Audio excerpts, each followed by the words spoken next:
Hello అండి. ఇవాళ మీ అందరి కోసం చాలా హెల్దీ అయిన మెంతి కూర పొడి కూర ఎలా చేయాలో చూపిస్తున్నాము. ఎప్పుడు పప్పు చేసుకుంటూ ఉంటారు కదా మెంతి కూరతోటి, అలా కాకుండా ఇలా మెంతి కూర కర్రీ చేసుకొని చూడండి. చాలా రుచిగా చాలా బాగుంటుంది, చాలా హెల్దీ కూడాను. ఇక్కడ నేను మెంతి కూర ఒక కట్ట తీసుకున్నానండి. బాగా వాష్ చేసుకొని ఇలా కట్ చేసి పెట్టుకున్నాను. అలాగే ఆనియన్స్ కూడా మీడియం సైజ్వి ఒక 3 తీసుకొని ఇలా కట్ చేసుకోవాలి. కందిపప్పు ఒక 3 స్పూన్లు అండి, ఇలా నానబెట్టుకోవాలి ముందే కొంచెం వాటర్ వేసుకొని. అలాగే పోపు కోసం మినపప్పు, ఆవాలు, జీలకర్ర, ఒక 4 ఎండుమిరపకాయలు. ఆల్రెడీ నానబెట్టుకున్న కందిపప్పు ఉంది కదండి, అది ఇలా పలుకులుగా అయ్యేలాగా ఒక విజిల్ వచ్చేంత వరకు కుక్కర్లో పెట్టుకొని బాయిల్ చేసుకోవాలి. ఆర్ డైరెక్ట్గా అయినా బాయిల్ చేసుకోండి, ఇలా పలుగ్గా కావాలి. ఇప్పుడు స్టవ్ ఆన్ చేసుకొని ఆయిల్ ఒక 3 స్పూన్లు వేసుకొని పోపు వేసుకుందామండి. మినపప్పు, ఆవాలు, జీలకర్ర వేసుకొని బాగా కలుపుకుందాము. అలాగే ఎండుమిర్చి కూడా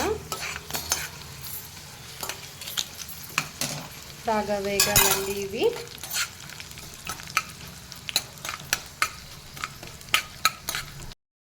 ఇప్పుడు పోపులోకి ఉల్లిపాయలన్నీ వేసుకుందామండి.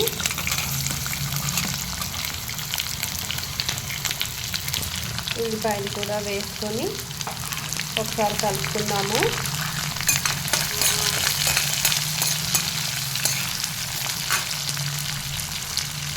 ఇప్పుడు కొంచెం పసుపు, అలాగే కొంచెం సాల్ట్ వేసుకున్నాము.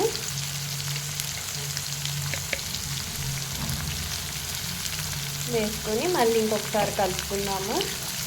ఉల్లిపాయలు కొంచెం వేగాలండి బాగా.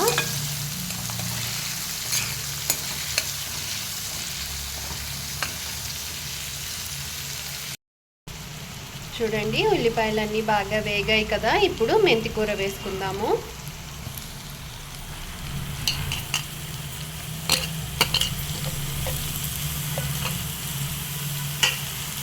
మెంతి కూర కూడా వేసుకొని బాగా కలుపుకుందాము.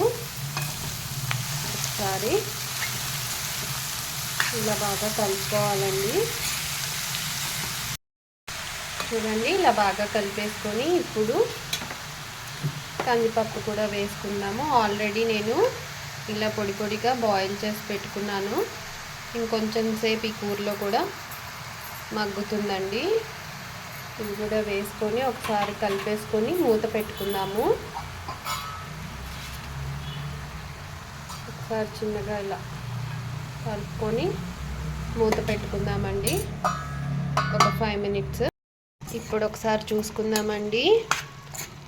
మళ్ళీ ఇలా ఒకసారి కలుపుకొని ఇంకాసేపు మగ్గనిద్దాము మూత పెట్టుకొని. మళ్ళీ చూడండి, ఆల్మోస్ట్ మగ్గిపోయింది. ఇంకొక 5 నిమిషాల పాటు మళ్ళీ మూత పెట్టుకుందామండి.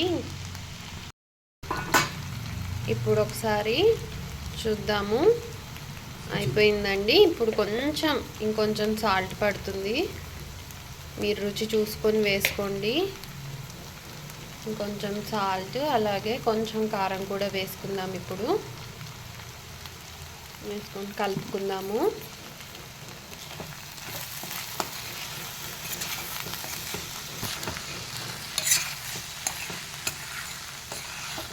ఇలా బాగా కలిపేసుకుంటే చివరిగా కొంచెం పప్పుల పొడి వేసుకుందామండి. రుచిగా ఉంటుంది ఇది కూడా వేసుకుంటే.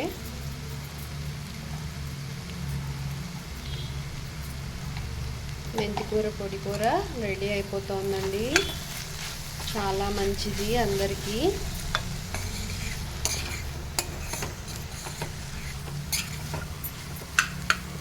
ఒక్క నిమిషం ఉంచుకొని ఆపేసుకుందామండి. కూర రెడీ అయిపోతుంది. మెంతి కూర పొడి కూర రెడీ అయిపోయింది. చూడండి, చాలా మంచి స్మెల్ వస్తుంది, చాలా బాగుంది, చాలా రుచిగా ఉంటుంది. తప్పకుండా ఒకసారి అందరూ ట్రై చేసి ఎలా ఉందో చెప్పండి. Thank you.